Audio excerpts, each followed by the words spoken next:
সুপ্রভাত সকলকে। আজ আমরা নবম শ্রেণী পাঠ্য সহায়ক গ্রন্থ আমাটির ভেঁপুর চতুর্থ অধ্যায় দুর্গা দেবী নিয়ে আলোচনা করব। এর আগে আমরা আমাটির ভেঁপুর গ্রন্থের প্রথম, দ্বিতীয় এবং তৃতীয় অধ্যায় নিয়ে আলোচনা করেছি আমাদের আগের ভিডিওটিতে। সেই ভিডিও তিনটিতে আমরা দেখেছি কিভাবে অপু এবং দুর্গা নিজেদের ছোট্ট খাট্ট দুষ্টু মিষ্টি নানা ঘটনা দিয়ে এই অধ্যায়গুলিকে আবর্তিত বা কেন্দ্রীভূত করেছিল। আজ আমরা যে অধ্যায়টি সম্পর্কে আলোচনা করতে চলেছি সেটা হচ্ছে দুর্গা দিদি। বোঝাই যাচ্ছে যে দুর্গা দিদি অধ্যায়টিতে দুর্গা অর্থাৎ অপুর দিদি দুর্গাকে নিয়েই অধ্যায়টি সম্পূর্ণভাবে রচিত হয়েছে। তবে এই দুর্গা দিদি অধ্যায়টিতে দুর্গা ছাড়াও আর একটি চরিত্র খুব বেশিভাবে গুরুত্বপূর্ণ বা গুরুত্বপূর্ণ পেয়েছে, সেটা হচ্ছে শেষ ঠাকুরন। এই শেষ ঠাকুরন কে ছিলেন? শেষ ঠাকুরন চরিত্রটি আমাদের এখানে জানা অত্যন্ত দরকার। তিনি কেমন ছিলেন, কেমন স্বভাবের বা চরিত্রের মানুষ ছিলেন। আমরা জানি যে মানুষের অভিজ্ঞতা মানুষকে তার পরিণতি দেয় বা নানান দিক থেকে তাকে আরো পরিণত, মানসিক দিক থেকে তাকে অনেক বেশি সমৃদ্ধ করে। কিন্তু এই শেষ ঠাকুরন মানুষটি ছিলেন ভারী অদ্ভুত। কিরকম না, তিনি সর্বদা সবসময়তে অর্থের ভিত্তিতে মানুষকে বিচার করতেন।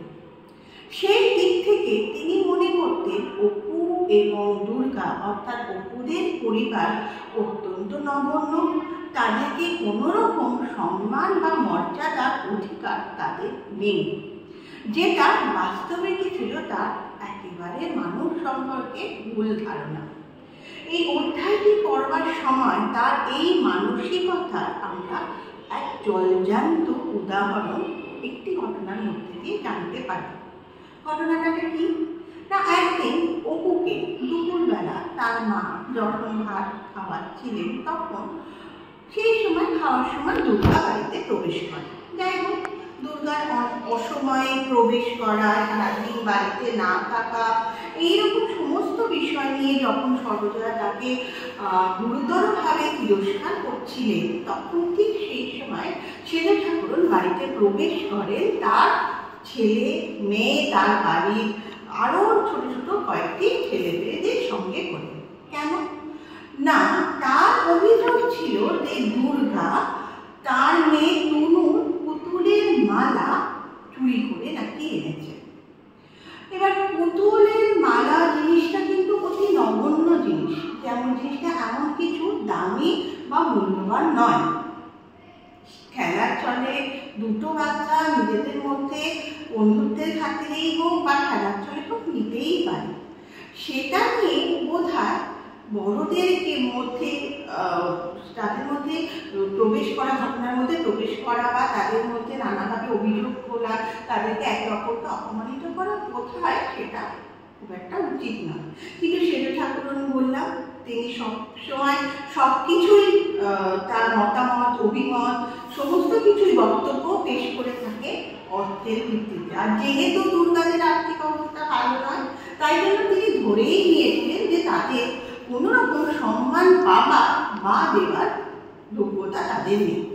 তাই বাড়িতে ঢুকে তিনি অন্যায়ভাবে দুর্গাকে প্রথমেই অভিযুক্ত করেন, চোর সাব্যস্ত করেন। শুধু তাই নয়, এবং সর্বজয়া এবং অপুকেও অর্থাৎ তাদের সম্পূর্ণ পরিবারটিকে অত্যন্ত কটু ভাষায় তাদেরকে অপমানিত করেন।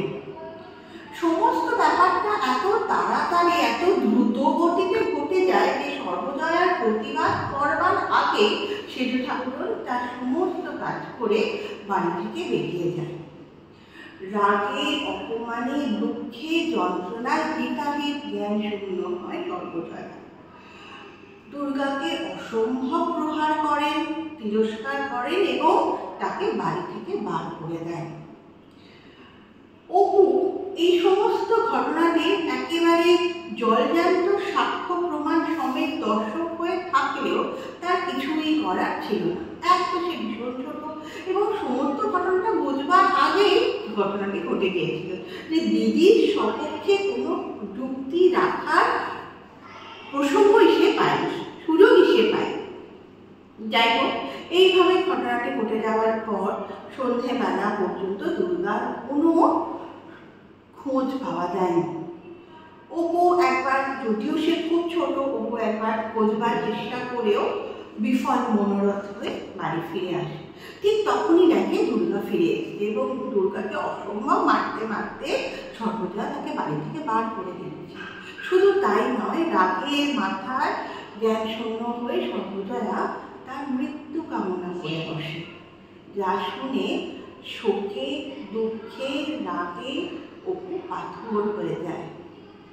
যাই হোক, এরপর অপুর মিনতিতে, অপুর অনুরোধে দুর্গাকে খুঁজে আনে তার বাবা হরিহর পাড়ারই একটা অন্য বাড়ি থেকে।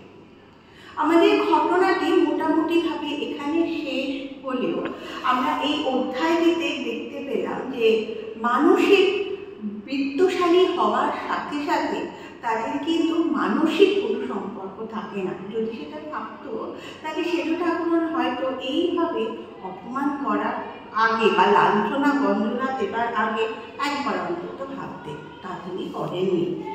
আমাদের অধ্যায়টি এখানেই শেষ। পরবর্তী ভিডিওটিতে আমরা নিশ্চয়ই এর পরের অধ্যায়টি নিয়ে আলোচনা করব এবং ভিডিওটি যদি আপনাদের ভালো লেগে থাকে তাহলে প্লিজ সাবস্ক্রাইব এবং লাইক শেয়ার করে দেবেন। ধন্যবাদ।